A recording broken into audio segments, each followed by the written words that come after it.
Dear student, my self Rajkumar Sharma. आज हम discuss करेंगे 11th accountancy chapter first, introduction of accounting. देखिए, अकाउंटिंग की हमें क्यों ज़रूरत होती है।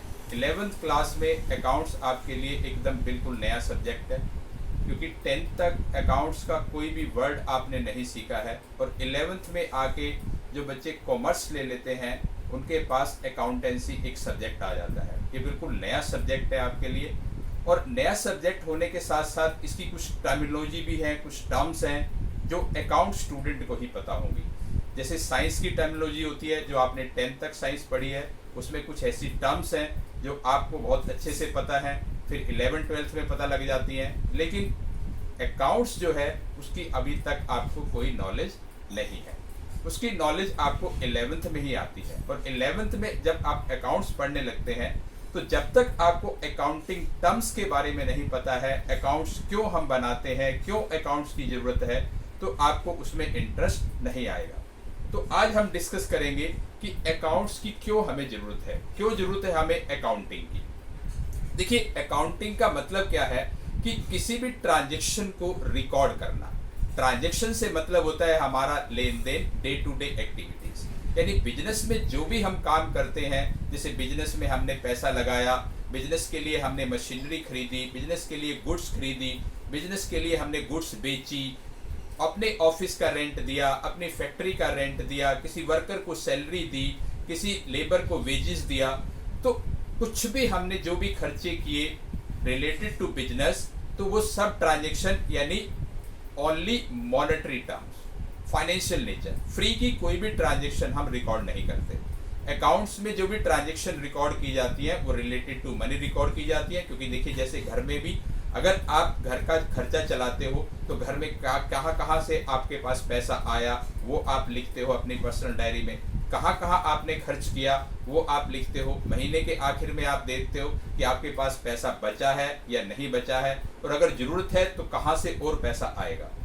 तो सेम बिजनेस के अंदर अकाउंटिंग है। अकाउंटिंग बनाने के लिए हमें क्यों ज़रूरत है इन सब चीज़ों की, और क्यों हम अकाउंटिंग बनाते हैं। देखिए, अकाउंटिंग बनाने का जो सबसे पहला पर्पज है वो देखिए, मेंटेनिंग अकाउंटिंग रिकॉर्ड। अकाउंट्स हम जो है अकाउंटिंग रिकॉर्ड मेंटेन करने के लिए बनाते हैं। अकाउंटिंग रिकॉर्ड में देखिए क्या क्या होता है आपका, जैसे जनरल बुक है, लेजर बुक है, ट्रायल बैलेंस है, फाइनेंशियल स्टेटमेंट है। तो ये तभी पॉसिबल है जब हमने इनको प्रॉपर रिकॉर्ड किया होगा, यानी maintaining accounting record. Accounting record को मेंटेन करना ही अकाउंटिंग का सबसे पहला पर्पज है। दूसरा पर्पज है डिटरमाइन प्रॉफिट और लॉस। देखिए, आप अपने बिजनेस से प्रॉफिट या लॉस जानना चाहेंगे, और जनरली साल के आखिर में आप अपना प्रॉफिट या लॉस जानना चाहते हैं कि आपको अपने बिजनेस से प्रॉफिट हुआ है या लॉस हुआ है। तो प्रॉफिट या लॉस जानने के लिए आप क्या करेंगे, अकाउंटिंग करेंगे, और अकाउंटिंग से आपको डिटरमाइन होगा कि आपका प्रॉफिट हुआ है, लॉस हुआ। और वो कैसे डिटरमाइन होगा, फाइनेंशियल स्टेटमेंट बना के।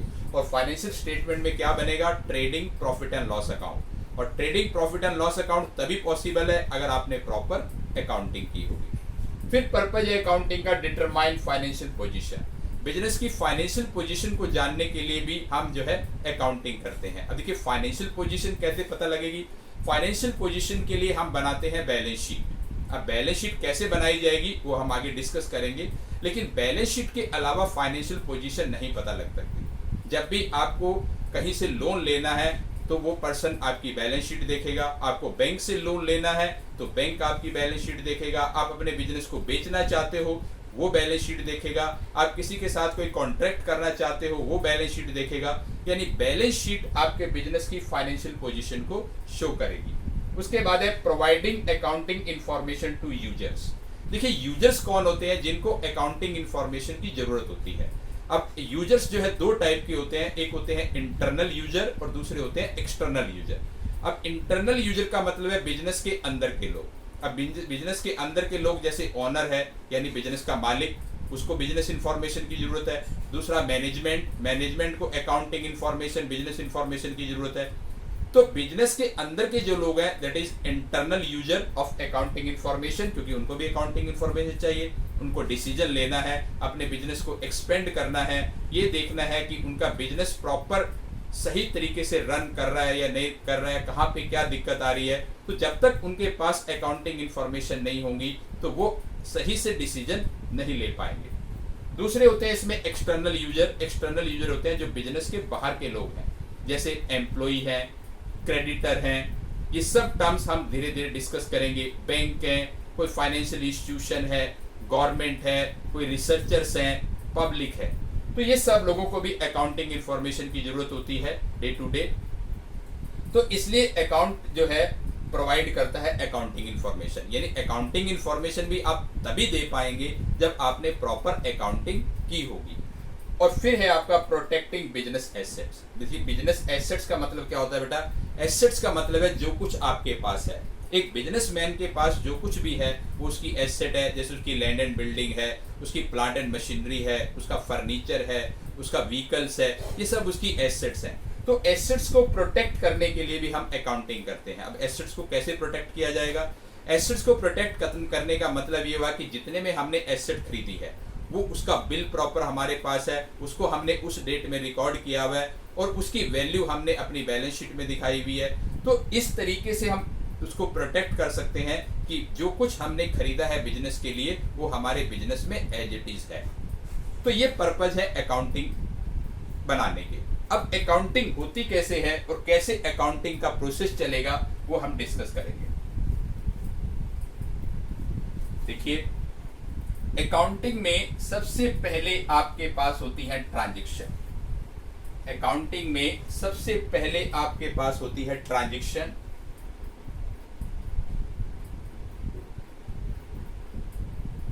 ट्रांजैक्शन देखिए ट्रांजैक्शन क्या है बेटा? ट्रांजैक्शन है day to day activities in the business, पहले भी मैंने आपको बताया था। और ट्रांजैक्शन कौन सी होनी चाहिए? फाइनेंशियल नेचर, मनी से रिलेटेड, यानी बिजनेस में आपने पैसा लगाया, बिजनेस के लिए आपने मशीन खरीदी, बिजनेस के लिए आपने फर्नीचर खरीदा, बिजनेस के लिए आपने गुड्स खरीदी, बिजनेस के लिए आपने गुड्स बेची, कोई रेंट पे किया, किसी वर्कर को आपने सैलरी दी, किसी लेबर को आपने वेजेस दिया, आपने कोई इंश्योरेंस का प्रीमियम पे किया, टेलीफोन चार्जेस पे किए। तो इस टाइप की जो डे टू डे एक्टिविटीज रोज आप बिजनेस में करते हैं तो वो ट्रांजैक्शन होती है। तो ट्रांजैक्शन को सबसे पहले हम कहां पे रिकॉर्ड करते हैं? जनरल बुक में। जनरल बुक, ट्रांजैक्शन को रिकॉर्ड किया जाता है जनरल बुक में। अब देखिए जनरल बुक में रिकॉर्ड करने का मतलब ये हुआ कि ट्रांजैक्शन को हमें जनरल बुक में जनरल एंट्री बनानी है, यानी सबसे पहले ट्रांजैक्शन को जनरल बुक में रिकॉर्ड किया जाता है। और जनरल बुक में क्यों हम रिकॉर्ड करते हैं? क्योंकि अगर हम रिकॉर्ड नहीं करते हैं तो हमें याद नहीं रहेंगी। अब देखिए आज हमने कुछ 10 ट्रांजैक्शन किए हैं और हम उनको कहीं पे भी अगर नहीं लिखते हैं तो एक हफ्ते बाद अगर हम याद करेंगे तो हमें तो याद रहेंगी नहीं। इसी तरीके से 1 महीने पहले क्या काम किया हमने, 6 महीने पहले क्या काम किया है, 1 साल पहले क्या बिजनेस में काम किए हैं, तो वो जब तक हम रिकॉर्ड नहीं करेंगे, उनको लिखेंगे नहीं कहीं ना कहीं, तो हमें याद नहीं रहेंगे। तो इसलिए ट्रांजैक्शन को सबसे पहले जनरल बुक में रिकॉर्ड किया जाता है और जनरल बुक के बाद रिकॉर्ड किया जाता है लेजर बुक में। ये सब हम डिटेल में पढ़ेंगे। जनरल बुक के बाद लेजर बुक, लेजर बुक बनाई जाती है। लेजर बुक में क्या होती है? समरी होती है, एवरी अकाउंट की समरी होती है। जैसे कैश की सारी ट्रांजैक्शन एक जगह, गुड्स की सारी ट्रांजैक्शन एक जगह समरी हो जाती है, जो गुड्स हमने बेची है उसकी ट्रांजैक्शन एक जगह समरी हो जाती है, जितनी भी मशीन हमारे पास है उसकी एक जगह समरी हो जाएगी, जो भी फर्नीचर है हमारे पास उसकी एक जगह समरी हो जाएगी, जितने भी एम्प्लॉय को हमने सैलरी दी है उसका एक हेडिंग बन जाएगा, किसी को रेंट दिया है उसका एक हेडिंग बन जाएगा। यानी लेजर के अंदर क्या है कि सेपरेट सेपरेट जो है हेडिंग बन जाएंगे सिमिलर नेचर के। उसके बाद जो है हमारा बनता है ट्रायल बैलेंस। ट्रायल बैलेंस में क्या आता है? ट्रायल बैलेंस में सभी लेजर के जितने भी बैलेंस निकालते हैं, जितने भी लेजर में हम अकाउंट बनाते हैं, उनके जितने भी बैलेंसेस हैं eight the end of the year, वो सारे आपके ट्रायल बैलेंस में आ जाते हैं। और ट्रायल बैलेंस के बाद बनता है फाइनल अकाउंट। फाइनल अकाउंट जिसको हम फाइनेंशियल स्टेटमेंट भी कहते हैं, जिसको हम फाइनेंशियल स्टेटमेंट भी कहते हैं। अब फाइनेंशियल स्टेटमेंट या फाइनल अकाउंट में देखिए क्या क्या बनता है। सबसे पहले बनता है आपका trading profit and loss account. Trading profit and loss account ये क्यों बनाया जाता है? ये नेट प्रॉफिट या नेट लॉस जानने के लिए। नेट प्रॉफिट या नेट लॉस, यानी आपको अपने बिजनेस से नेट प्रॉफिट हुआ है या नेट लॉस हुआ है वो आप जरूर जानना चाहेंगे क्योंकि बिजनेस कर रहे हैं। और ये हमेशा फाइनल अकाउंट बनता है eight the end of the year. Eight the end of the year means अगर आपका कैलेंडर ईयर है तो 31 दिसंबर तक बनेगा, और अगर आपका फाइनेंशियल ईयर है तो 31 मार्च को बनेगा। तो जनरली जो है बिजनेस में फाइनेंशियल ईयर यूज होता है जो 1 अप्रैल से स्टार्ट होता है और नेक्स्ट ईयर 31 मार्च को एंड हो जाता है, the period of 12 month. Eight the end of the year 31 मार्च को आप अपने फाइनल अकाउंट बना के ये देखेंगे कि trading account, profit and loss account बना के कि नेट प्रॉफिट या नेट लॉस हुआ है तो कितना हुआ है। दूसरा हम इसमें बनाते हैं बैलेंस शीट, और बैलेंस शीट से आपको पता चलती है फाइनेंशियल पोजीशन जो अभी हमने पहले डिस्कस की थी। बैलेंस शीट बना के आपको बिजनेस की फाइनेंशियल पोजीशन पता लगेगी कि बिजनेस की फाइनेंशियल पोजीशन कैसी है, क्योंकि बैलेंस शीट में दो चीजें होती हैं, एक होती है आपकी एसेट्स और दूसरी होती है लायबिलिटीज, जो हम बहुत ही अच्छे से आगे डिटेल में स्टडी करेंगे। तो ये तो एक मेन प्रोसेस है कि अकाउंट्स हम कैसे बनाते हैं। अकाउंट्स बनाने के लिए आपके पास ट्रांजैक्शन का होना जरूरी है। ट्रांजैक्शन को जनरल बुक में रिकॉर्ड किया जाता है, जनरल बुक कैसे बनाएंगे वो भी सिखाएंगे। लेजर बुक में रिकॉर्ड किया जाता है, फिर ट्रायल बैलेंस बनता है और फिर फाइनेंशियल अकाउंट स्टेटमेंट यानी फाइनल अकाउंट बनते हैं। फाइनल अकाउंट में trading, profit and loss account जो कि नेट प्रॉफिट या नेट लॉस जानने के लिए बनाया जाता है। बैलेंस शीट जो बिजनेस की फाइनेंशियल पोजीशन जानने के लिए बनाया जाता है, जिसमें एसेट्स और लायबिलिटी दी होती हैं। तो ये है प्रोसेस अकाउंटिंग की। अब इसमें देखिए, जब तक आपको अकाउंटिंग टर्म्स के बारे में नहीं पता है, अकाउंट की टर्मिनोलॉजी आपको नहीं पता है, तो आपका अकाउंट्स में इंटरेस्ट डेवलप होना बड़ा मुश्किल है। तो आपको अकाउंट्स के बारे में नॉलेज होनी चाहिए, क्योंकि जब आप कोई भी लैंग्वेज बोलते हैं उस लैंग्वेज के पर्टिकुलर वर्ड अगर आपको पता है, जैसे आप पंजाबी बोलते हैं, हरियाणवी बोलते हैं, राजस्थानी बोलते हैं, कोई भी लैंग्वेज आप बोलते हैं तो उस लैंग्वेज के पर्टिकुलर की वर्ड जो है वो आपको पता होने चाहिए। तो सेम अकाउंटिंग में है कि अकाउंटिंग के जब तक आपको की वर्ड पता नहीं है तो तब तक आपको अकाउंटिंग में इंटरेस्ट नहीं आएगा। तो अकाउंटिंग के की वर्ड क्या है, देखिए, जिनको हम बोलते हैं अकाउंटिंग टर्म्स। अकाउंटिंग टर्म्स देखिए, पहला है आपका capital. Capital, first one is your capital. देखिए कैपिटल क्या होती है, फर्स्ट वन इज कैपिटल।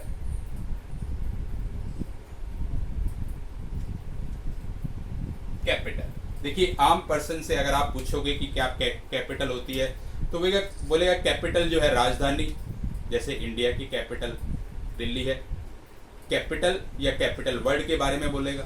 किसी आम पर्सन से आप कैपिटल के बारे में पूछेंगे तो वो कैपिटल के अलग अलग मीनिंग आपको देगा, लेकिन अकाउंट्स में कैपिटल का मीनिंग कुछ हो रही है। अकाउंट्स में कैपिटल का मीनिंग क्या है कि जिस पैसे से आप बिजनेस शुरू करते हैं उसको कैपिटल बोला जाता है। यानी cash invested by the owner into business is called capital. Cash invested by the owner into business is called capital. यानी बिजनेस के मालिक ने बिजनेस में जो कैश लगाया है या बिजनेस में स्टार्टिंग में जो गुड्स लेके आया है या अपनी तरफ से कोई एसेट्स लेके आया है तो वो सब क्या है, कैपिटल है। For example, Ram started business with ₹5 lakh. Ram ने 5 लाख रुपी से बिजनेस स्टार्ट किया, तो in this situation 5 lakh is capital. Clear. Number two is investment. Number two is investment. देखिए इन्वेस्टमेंट वर्ड जब आता है, इन्वेस्टमेंट वर्ड आते ही हर पर्सन ये सोचता है कि इन्वेस्टमेंट का मतलब है कि जो हमने बिजनेस में पैसा लगाया वो इन्वेस्टमेंट है, लेकिन नहीं, जो हमने बिजनेस में पैसा लगाया वो तो कैपिटल है।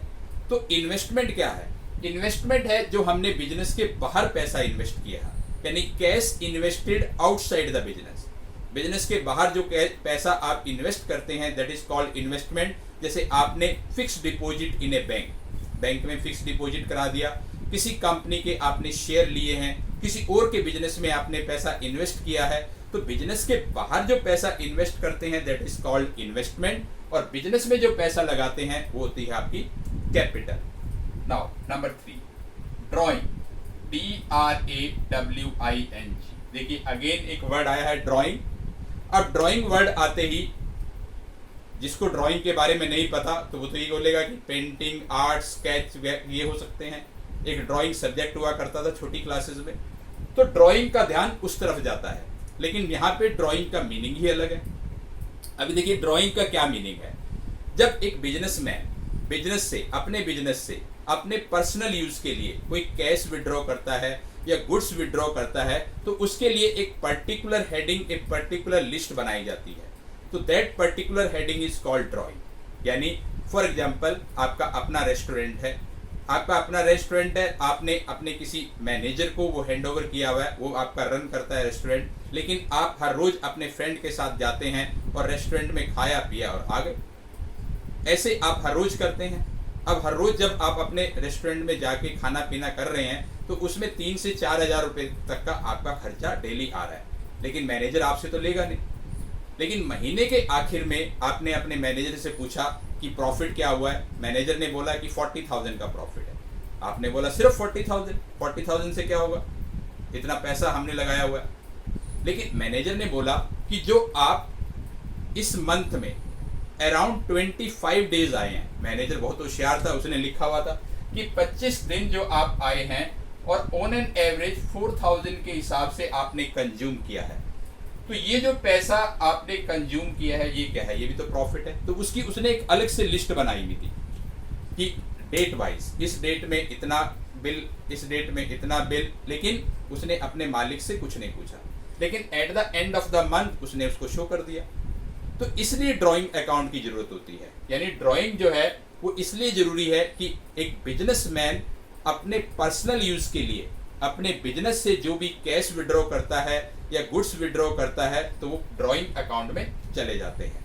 क्योंकि business and business owner both are separate. Business और बिजनेस ओनर को जब तक दोनों को अलग नहीं मानेंगे बिजनेस नहीं चलेगा। क्योंकि बिजनेसमैन जो पैसा लगाता है वो बिजनेस के लिए कैपिटल है और बिजनेस उसको रिटर्न में प्रॉफिट देता है। तो business and business owner both are separate, ये हमेशा मान के चला जाता है। ये आपका प्रिंसिपल है, ये अजम्पशंस है। यानी business and business owner both are separate, जब तक ये मान के नहीं चलेंगे आपका बिजनेस रन नहीं करेगा। यानी बिजनेस में जो भी कैश की कलेक्शन हुई है एवरी डे वो आपको बिल्कुल सेपरेट रखनी है। उसमें से जो भी बिजनेस के खर्चे किए हैं वो लिखने हैं, जो पर्सनल यूज के लिए विड्रॉ किया है वो लिखना है। तो जो भी आप पर्सनल यूज के लिए बिजनेस से विड्रॉ करेंगे दैट इज कॉल्ड ड्रॉइंग। उसके बाद नेक्स्ट पॉइंट है आपका डेटर, DEBTOR, डेप्टर। देखिए डेप्टर क्या होता है, डेप्टर होता है जिससे हमें पैसा लेना है। अब बहुत से स्टूडेंट ये बोलते हैं कि हमने माना कि मिस्टर मोहन से पैसा लेना है क्योंकि मिस्टर मोहन को हमने पैसा दिया हुआ है तो वो हमारा डेटर है। नहीं, डेटर का मतलब है कि इसमें गुड्स का रिलेशन होना बहुत जरूरी है। यानी जिसको हमने उधार में गुड्स बेची हुई है। देखिए बिजनेस जो है वो कैश में भी चलता है, उधार में भी चलता है, क्योंकि बिना उधार के बिजनेस रन नहीं करेगा।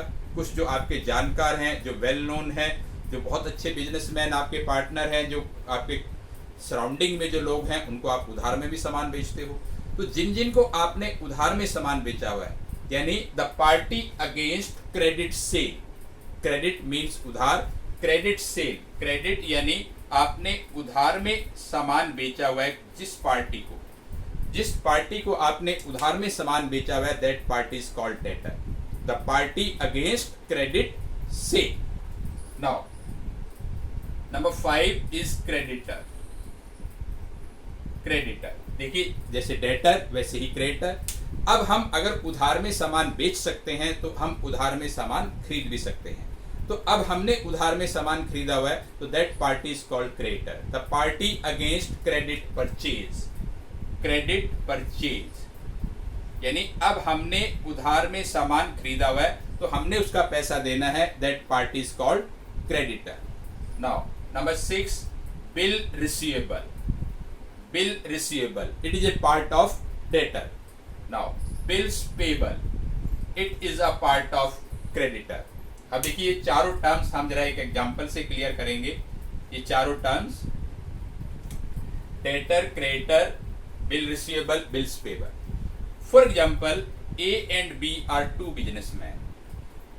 ये 2 बिजनेसमैन है।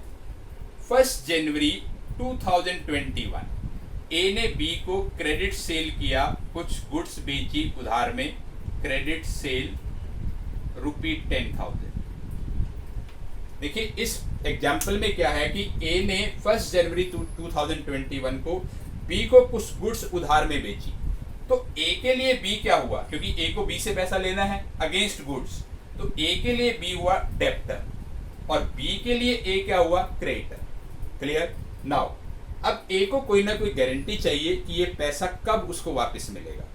तो ए ने क्या किया, साथ में एक लेटर लिखा और उस लेटर में लिखा हुआ था कि ये जो 10,000 रुपीज हैं बी उसको आफ्टर 3 मंथ पे करेगा, 3 महीने के बाद। बी ने वो लेटर साइन करके वापस किसको दे दिया, ए को दे दिया। अब वो लेटर ए के पास आ गया, तो ए के लिए वो लेटर क्या बन गया, बिल रिसीवेबल। ए के लिए वो लेटर बन गया बिल रिसीवेबल और बी के लिए वो लेटर बन गया बिल्स पेबल, क्योंकि उसने एक्सेप्ट किया है, साइन किया है। और बी उसको कब पेमेंट करेगा, 3 महीने बाद। 3 महीने की डेट उसने दी हुई है, तो 3 महीने हुए आपके जनवरी, फरवरी, मार्च और 3 दिन ग्रेस के मिल जाते हैं, यानी 4 अप्रैल 2021 को बी जो है वो ए को पेमेंट करेगा। तो ये प्रोसेस है debtor, creditor, bill receivable, bills payable. Now the next point is number 8, stock. STOCK, stock, जिसको हम क्लोजिंग स्टॉक भी कहते हैं। स्टॉक, देखिए स्टॉक क्या होता है बेटा, unsold goods, unsold goods at the end of the year is called stock. यानी जो गुड्स अभी आपकी बिकी नहीं है और साल के आखिर में आपके पास पड़ी हुई है। फॉर एग्जाम्पल आपने 1 लाख की गुड्स परचेज की, उसमें से 80,000 की आपने सेल की, तो 20,000 left at the end of the year, तो दैट इज कॉल्ड स्टॉक। तो unsold goods at the end of the year is called stock और closing stock, and it becomes opening stock for the next year. Next year के लिए आपका opening stock हो जाता है। उसके बाद नेक्स्ट पॉइंट नंबर 9। देखिए 9th point, goodwill. 9th point is goodwill. What is goodwill? Goodwill is the reputation of the business into the market. Reputation of the business into the market is called goodwill. यानी market में कितनी आपकी reputation है, कितने लोग आपको जानते हैं अच्छे से, तो that is called goodwill. Now the next point is depreciation. Depreciation. Depreciation. देखिए डेप्रिसिएशन क्या होता है बेटा, डेप्रिसिएशन एक तरह से लॉस है। लॉस कैसे है, देखिए जैसे आपने कोई प्लांट एंड मशीनरी खरीदी, कोई आपने बिल्डिंग खरीदी, कोई आपने व्हीकल्स खरीदा, कुछ भी एसेट्स आपने खरीदी जो बहुत टाइम के लिए आपके पास रहनी है। फॉर एग्जाम्पल यहाँ पे हम मान के चलते हैं कि आपने एक कार परचेज की, आपने एक कार खरीदी आपने 10 लाख रुपीज की। अब जब आपने कार 10 लाख रुपीस की खरीदी और 10 लाख की कार खरीद के आप घर आए और घर आने के बाद घर वालों का आपको वो कलर पसंद नहीं आया, तो उसके बाद इमीडिएट आप जो है शोरूम वापस गए, तो क्या शोरूम आपको 10 लाख रुपीस पे करेगा? नहीं, कम से कम 1 लाख रुपीस की डिडक्शन करेगा, क्योंकि शोरूम से लेके घर तक आप उसको लेके आए हैं और घर से फिर वो दोबारा गई है। एक बार शोरूम से अगर गाड़ी निकली तो वो डेप्रिशिएट हो जाती है उसकी वैल्यू। तो डेप्रिशिएशन का मतलब क्या हुआ, reducing the value of assets. और एसेट्स भी आपकी कौन सी, फिक्स एसेट्स। एसेट्स भी यानी डेप्रिशिएशन का मतलब हुआ reducing the value of fixed assets. अब फिक्स एसेट्स कौन सी होती हैं? फिक्स एसेट्स का मतलब है आपका tangible assets. Tangible assets, tangible assets का मतलब हुआ कि जिनका कुछ फिजिकल एग्जिस्टेंस होता है और जिनको हम टच कर सकते हैं, देख सकते हैं, तो वो सब आपकी टेंजिबल एसेट होती हैं, फिक्स एसेट होती हैं, जिनको हम कई बार नॉन करंट एसेट भी बोलते हैं। अब फिक्स एसेट की कैटेगरी में जैसे आपका प्लांट एंड मशीनरी है, फर्नीचर है, बिल्डिंग है, व्हीकल्स हैं, ये सब आ जाते हैं और ये ऑल एसेट्स डेप्रिशिएट होती हैं, क्योंकि जैसे जैसे इनका यूज होगा वैसे वैसे ये डेप्रिशिएट होते रहेंगे, क्योंकि हर साल इनकी वैल्यू कम होगी। जैसे माना आपने 10 लाख की गाड़ी जो है परचेज की 1 जनवरी 20 को 10 लाख की परचेज की, तो 31 दिसंबर 20 को, तो क्या ये 10 लाख वैल्यू रहेगी? नहीं, इसकी वैल्यू अगर 20% भी रिड्यूस होगी तो इसकी वैल्यू रहेगी 8 लाख, क्योंकि 20% का मतलब हुआ 2 लाख का इस पे डेप्रिसिएशन लग जाएगा। जो एक साल आपने मशीन यूज की है तो उसकी वजह से 20% का डेप्रिसिएशन इस पे हो गया और इसकी वैल्यू बची आपकी 8 लाख की। उसके बाद फिर नेक्स्ट ईयर 31, 12, 21 को फिर आप इसकी वैल्यू जानना चाहते हो तो फिर इसकी वैल्यू कम होगी, फॉर एग्जांपल 2 लाख, फिर वैल्यू कम हुई, तो यानी ये बची आपकी 6 लाख की। तो आफ्टर 2 ईयर जो कार आपने 10 लाख रुपीस की परचेज की थी उसकी वैल्यू रह गई आपकी 6 लाख। तो डेप्रिसिएशन का मतलब क्या हुआ? Reducing the value of fix asset is called depreciation, और ये डेली यूज की वजह से होता है। डेली जो आप यूज करते हो और आउटडेटेड जो हो जाता है उसकी वजह से, तो डेप्रिसिएशन जो है एसेट्स पे लगता है आपका। उसके बाद देखिए next point is expense outstanding. Expense outstanding, देखिए expense outstanding means expense due but not paid, यानी एक्सपेंस ड्यू हो चुके हैं, आप सर्विस ले चुके हो लेकिन अभी आपने पे नहीं किए।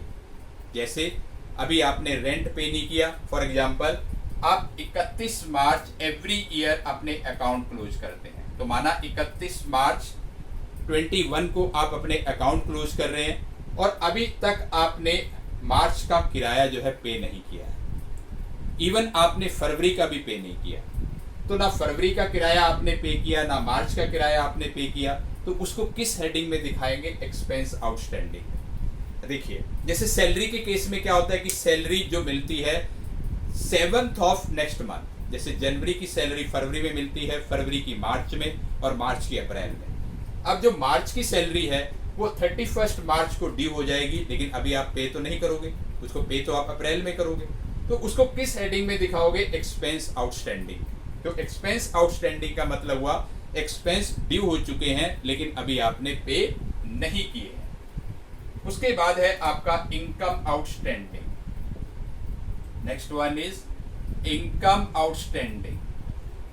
Income outstanding means income due but not receive. देखिए आप ट्रेडिंग बिजनेस करते हैं, एक तरफ से आपने सामान खरीदा, एक तरफ आपने सामान बेचा और बीच में आपने कमीशन चार्ज किया, लेकिन कुछ महीने का कमीशन अभी तक आपका आया नहीं है, आपकी क्लोजिंग आ गई है, आपको 31 मार्च को अपने अकाउंट्स क्लोज करने हैं लेकिन अभी तक कमीशन आपका नहीं आया या कहीं से इंटरेस्ट आपका आना था वो नहीं आया, तो उसको किस हेडिंग में डालेंगे? इनकम आउटस्टैंडिंग में। उसके बाद है आपका प्रीपेड एक्सपेंस। प्रीपेड एक्सपेंस, देखिए प्रीपेड एक्सपेंस क्या है? ये तो नाम से ही क्लियर है, एक्सपेंस पेड इन एडवांस, आपने पहले से पे कर दिया। जैसे मोबाइल में प्रीपेड और पोस्टपेड होता है। प्रीपेड का मतलब है आप पहले पेमेंट करते हैं फिर उसकी सर्विस मिलती है, और पोस्टपेड में क्या होता है कि पहले आप सर्विस लेते हैं बाद में पेमेंट करते हैं। तो प्रीपेड का मतलब है कि आप खर्चे पहले से ही कर चुके हो। और फिर है आपका next point income advance. Income advance का मतलब कि पहले से ही पैसा आपके पास आ गया। देखिए आपने कहीं पे पैसा इन्वेस्ट किया हुआ है जिसपे आपको एवरी मंथ इंटरेस्ट आता है और 31 मार्च को आपकी क्लोजिंग है, लेकिन उन्होंने क्या किया? आपको पूरा 1 ईयर का इंटरेस्ट पहले ही पे कर दिया। तो जब 1 ईयर का इंटरेस्ट पहले पे कर दिया और आपके पास माना 31 दिसंबर 20 तक का इंटरेस्ट आया हुआ था और 31/3/21 को आपकी क्लोजिंग है और उन्होंने क्या किया? जनवरी में पूरा 1 ईयर का इंटरेस्ट पे कर दिया। तो जब 1 ईयर का इंटरेस्ट पे किया तो जनवरी फरवरी मार्च 3 महीने का तो ये था, तो लेकिन इसके बाद 9 मंथ का और उन्होंने एक्स्ट्रा पे कर दिया, तो वो हो गया आपका इनकम आउटस्टैंडिंग। यानी आपके पास पहले से पैसा आ गया, और जब पहले से पैसा आ जाता है तो that is called income out in advance. अब देखिए अगला पॉइंट है आपका bed date. Bed date bad debt. What is bad debt? Bad debt का मतलब होता है पैसा डूब जाना, यानी कहीं से आपने पैसा लेना है लेकिन उन्होंने देने से मना कर दिया। अब देने से मना कर दिया तो आप अपने अकाउंट्स में तो रिकॉर्ड करोगे ही करोगे, तो किस हेडिंग में डालोगे उसको? बैड डेट में। लेकिन जनरली जो बैड डेट है वो रिलेटेड टू डेटर होता है, ये डेटर से कनेक्टेड होता है, यानी आप ये कह सकते हैं unrecovered amount from debtor. Unrecovered amount from debtor is called bad debt. यानी किसी डेटर ने पैसा देने से मना कर दिया, जिसको हमने उधार में सामान बेचा हुआ था, उसने पैसा देने से मना कर दिया, तो उसको किस हेडिंग में डालेंगे हम? बैड डेट की हेडिंग में। तो देखिए ये कुछ टर्म्स हमने अराउंड 15 टर्म्स हमने डिस्कस किए हैं आज।